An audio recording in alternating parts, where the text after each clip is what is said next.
द्विजप्रिय संकष्टी चतुर्थीची कथा आपण जाणून घेऊ.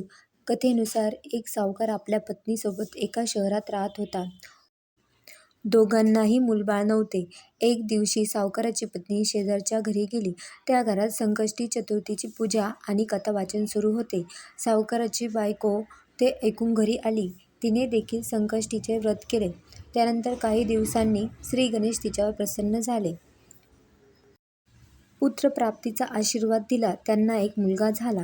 तो मुलगा मोठा झाल्यावर सावकारांनी गणेशाची प्रार्थना केली की जर आपल्या मुलाचे लग्न ठरले तर आपण उपवास करून प्रसाद देऊ. पण मुलाचे लग्न ठरल्यानंतर सावकार प्रसाद व उपवास करण्यास विसरला. यामुळे श्री गणेश त्याच्यावर नाराज झाले आणि त्यांनी सावकाराच्या मुलाला लग्नाच्या दिवशी पिंपळाच्या झाडाला बांधून ठेवले. काही वेळाने एक अविवाहित मुलगी पिंपळाच्या झाडाजवळून जात असताना सावकाराच्या मुलाचा आवाज तिने ऐकला. त्या मुलीने सावकाराच्या पत्नीला हे सर्व सांगितले.